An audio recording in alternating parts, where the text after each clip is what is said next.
A história começa em 5 de março de 1990 em Bhawanipur, um bairro pobre de Calcutá, onde fica o Anand Apartments. Eram cerca de 5 da tarde. Yasha Mati Parekh, que havia ido ao templo, estava voltando para casa. Ela entrou no elevador para subir, pois seu apartamento ficava no terceiro andar. Ao chegar à porta do apartamento, ela bateu, mas ninguém abriu. Yasha Parekh bateu na porta repetidamente, mas não houve resposta. Ela bateu alto por 2 a 4 minutos, mas nenhum som veio de dentro. Agora Yasha Mati começou a bater com muito medo. Ela batia na porta e fazia muito barulho, mas não havia nenhum som vindo de dentro.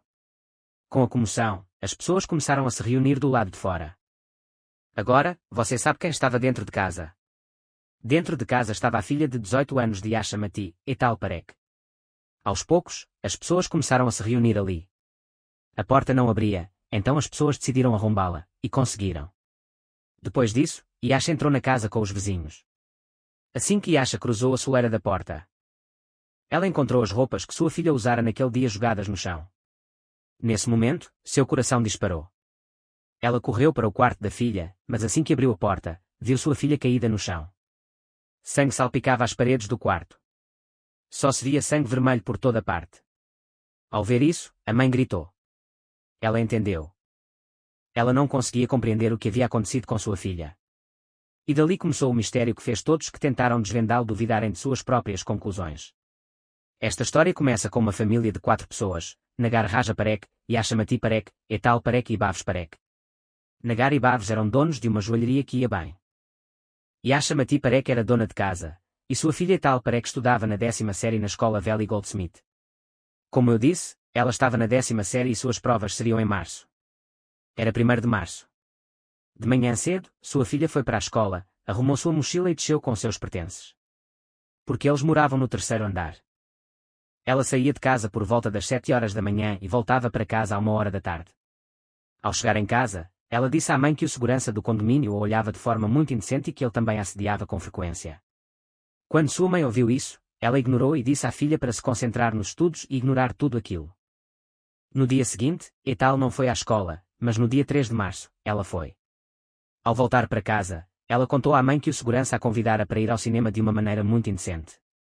Inicialmente, quando a filha mencionou isso à mãe pela primeira vez, alguma providência deveria ter sido tomada, mas desta vez, quando a filha levantou a questão novamente, sua mãe ficou furiosa. À noite, quando Yasha Mati Parekh voltou para casa, ela contou tudo a ele.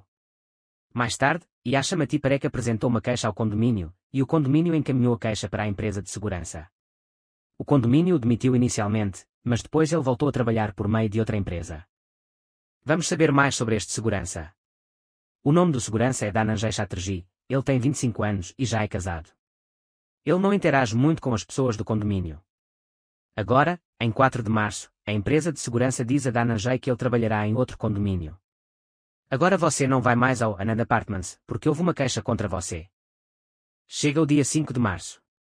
Lembre-se, Dhananjay deveria ir trabalhar em outro condomínio, mas ele não foi. Ele voltou ao Anand Apartments, de manhã cedo. Nagar sai para sua loja e também vê Dhananjay. Mas aqui acontece um incidente estranho. Vamos contar mais adiante o que aconteceu. Etal tinha uma prova naquele dia. Ela também saiu de casa cedo e deveria voltar por volta das 13h30. Dhananjay estava de plantão das 6 horas às 14 horas. Embora ele não devesse ter ido trabalhar lá, ninguém sabe por que ele foi. O turno de Dhananjay deveria terminar às 14 horas, mas já eram 16 horas. Dhananjay ainda estava lá, embora o segurança do segundo turno já tivesse chegado. Mas Dhananjay ainda estava no condomínio. Dhananjay estava em serviço. Ele ainda estava fardado. Dhananjay foi para a sala destinada aos seguranças, pegou suas roupas na bolsa e trocou de roupa.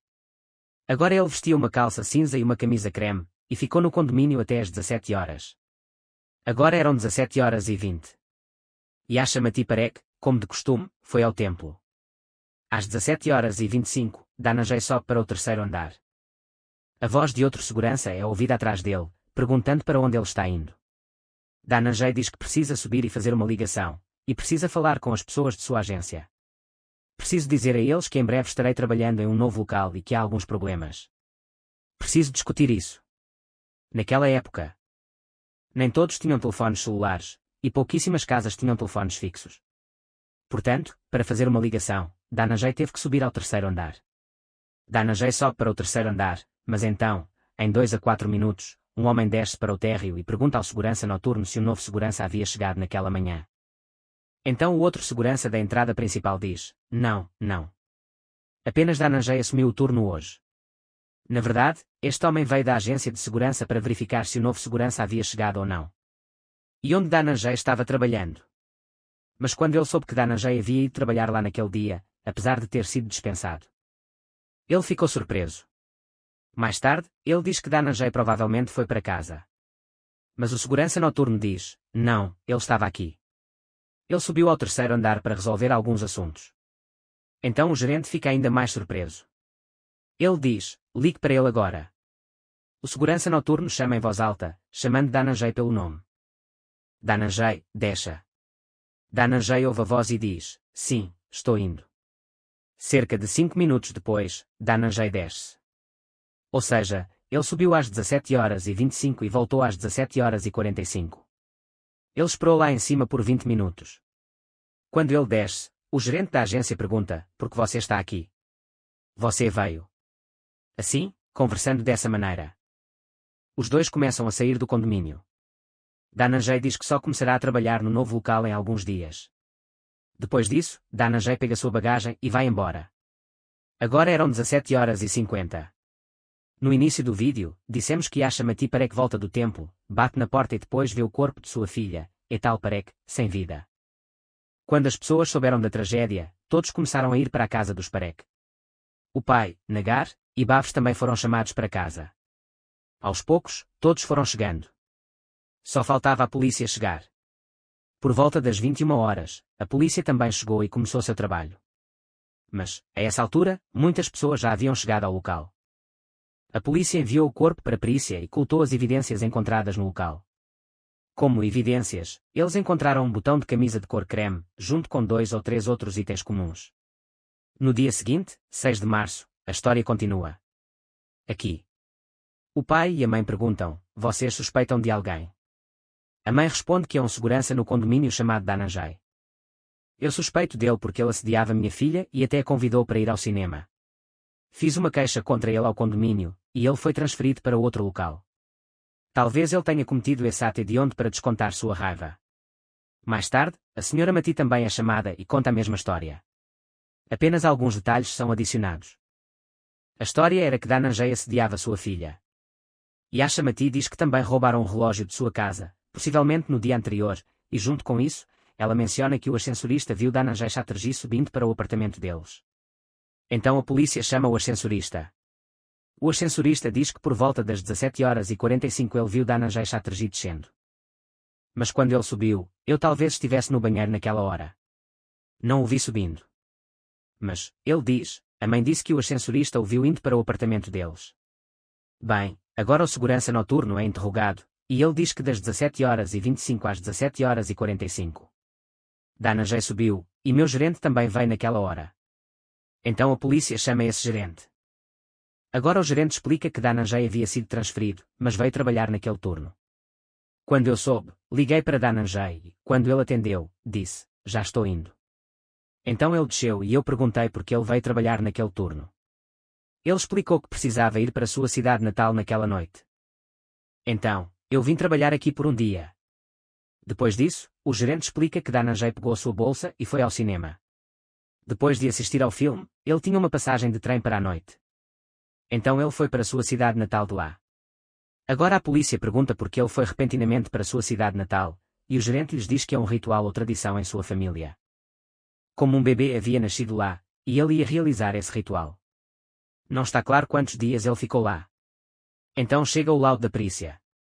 A perícia revela 21 feridas no corpo e que houve relação sexual. Lembre-se bem destes termos. É indicado que ela foi estrangulada. Posteriormente, em 12 de maio de 1990, cerca de 2 meses depois, a polícia vai até a cidade natal de Danajay Chatterjee e o prende. Com ele, a polícia encontra as roupas que ele usava em 5 de março e o relógio que combina com a descrição. Agora vamos entender o que aconteceu. De acordo com a polícia, em 5 de março. Segundo eles, Yasha Mati vai ao templo às 17h20 e Danajay sobe ao terceiro andar às 17h25. Não havia ascensorista no elevador. Ele havia ido ao banheiro.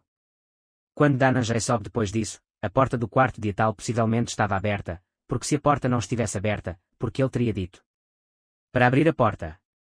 Ao ver Dhananjay, ele entra, comete o primeiro ato, depois a estrangula e mais tarde a ataca com uma faca. Agora ele sai do apartamento. Quando seu gerente chegou, ele perguntou do andar de baixo: Dhananjay, você está aí? Dhananjay, parado lá, disse: estarei aí em breve. Então ele provavelmente desceu. Depois disso, às 17h50, Yashamati Parek provavelmente voltou. Ou seja, Dhananjay tinha apenas 20 minutos. Mas há mistérios em tudo isso que você descobrirá agora. Até agora, todos que conheciam a história eram contra Dhananjay. E todas as evidências apontavam para ele. Você também considera Dhananjay o assassino? Exatamente. Considerando tudo isso, o caso contra Dhananjay começa. Veja, aqui é mostrado que Dhananjay tinha um motivo para matar Atal, e eles encontraram um botão de camisa creme em seu quarto. Que ele usava na época. Há outra história por trás disso. Mais tarde, o relógio roubado da casa de Atal foi encontrado com Dhananjay. Eles também contam uma história muito grande por trás disso. Uma coisa que eu não contei a vocês. Em 5 de março, quando a polícia entrou na casa de Atal pela primeira vez, eles encontraram um botão de camisa creme e um colar. Quando a polícia perguntou, de quem é este colar, Yashamati respondeu, não é nosso. Mas a pessoa que limpa o local diz, é meu. Depois disso, ela diz que deu o colar para Dhananjay. Agora a polícia tem um colar que caiu de Dhananjay. Dhananjay também pegou o relógio que encontrou e também encontrou o botão de sua camisa. Por causa disso, Dhananjay recebeu a pena de morte pela primeira vez. Ele foi acusado de 3 crimes, assassinato, estupro e roubo. Dhananjay recorre ao Supremo Tribunal, onde a sentença é mantida. Após o Supremo Tribunal, a sentença também é proferida no Supremo Tribunal da Índia. Depois disso, um pedido de clemência é apresentado ao presidente da Índia. Mas é rejeitado. Em outras palavras, agora a execução de Dhananjay estava marcada, e tudo isso levou 14 anos. Agora você deve estar pensando, então, a decisão foi tomada. Porque ainda estamos aqui. Espera um minuto. Tenha paciência. Bem, em 15 de agosto de 2004, Dhananjay seria enforcado. E o nome do carrasco que o enforcaria não era Nata Malik. Um policial leva Dhananjay consigo. De manhã cedo, Dhananjay seria enforcado. Enquanto Dhananjay caminhava com eles, ele perguntou ao policial, senhor, quando eu morrer, a polícia encontrará o verdadeiro assassino ou o caso terminará aqui? O policial não tinha resposta para isso. Dhananjay fez a mesma pergunta, por favor. Que o verdadeiro assassino que fez tudo isso seja punido. Tudo acontece, e Dhananjay é enforcado. Quando a família de Dhananjay é informada sobre isso, eles se recusam a receber seu corpo. Mais tarde, a própria polícia realiza seu funeral.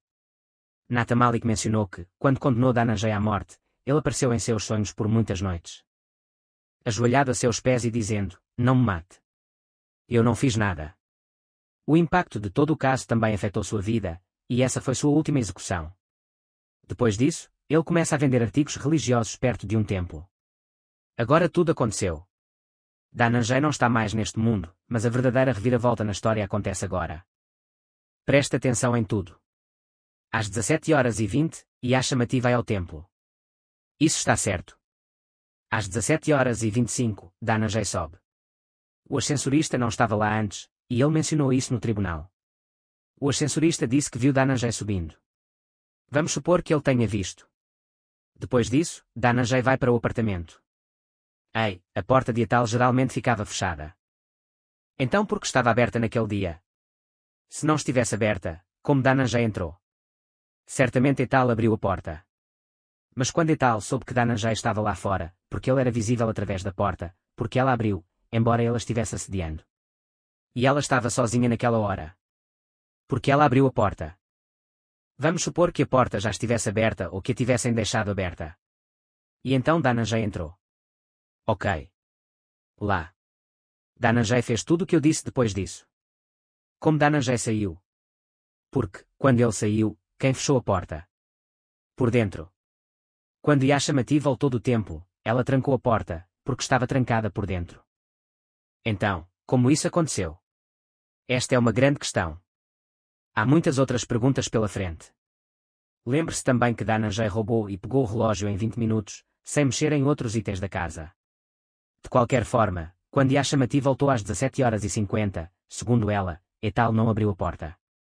Ela bateu muito, chamou as pessoas ao redor. Mas por que ela não tentou ligar para casa antes de arrombar a porta? Também pode ser que Etal tenha adormecido depois da prova. Quem sabe, talvez ela tenha adormecido, mas ela nem pensou em ligar. Simplesmente arrombou a porta. Agora, também há a questão de porquê. Se Dhananjay roubou o relógio, ele o guardou por 2 meses. Ele sabia que acabaria sendo pego, e a única prova que ele tinha era o relógio. Junto com outra peça de evidência. O botão da camisa que caiu. A perícia nunca esteve em uma situação em que tivessem certeza de que, sim, aquele botão pertencia à camisa de Dhananjay. Ou seja, não era uma prova concreta. De qualquer forma. Quando todos se reuniram na casa às 18 horas, por que não chamaram a polícia naquela hora? Porque, quando a polícia foi chamada, já eram 21 horas. Naquela época, todo o bairro estava reunido naquela casa, e sua mãe segurava Etal nos braços. Carregando Etal nos braços, ela foi até o elevador, onde o médico chegou e declarou Etal morta. Agora também há a grande questão de por que eles não chamaram a polícia naquela hora. Agora vamos à história do relógio. Veja o relógio que Dhananjay conseguiu na loja onde a família Parekh o comprou. A vendedora disse mais tarde que o relógio era igual, mas o número de série não era o mesmo que eles venderam para a família Parekh. Em outras palavras, o modelo do relógio era o mesmo, mas o relógio que a família comprou era outro, porque seu número de série era o único. O número de série deste relógio agora é diferente. Outra coisa estranha foi que, enquanto o caso estava em andamento, a mãe de Parekh, Yashamati, saiu de sua casa e foi para Mumbai em uma semana. E 6 meses depois, toda a família, cujos negócios iam bem, também abandonou tudo e foi para Mumbai. Seu filho Bhavesh estava fazendo provas na época. Ele achou por bem deixá-lo e ir para Mumbai. Por quê? Você pode se perguntar, se Dhananjay não fez tudo isso, então quem é o verdadeiro assassino? Surge aqui outro ângulo. Talvez sua mãe tenha matado sua própria filha. Agora você pode pensar, como isso é possível? E você pode dizer que, se o laudo pericial menciona relação sexual, como isso poderia ter acontecido?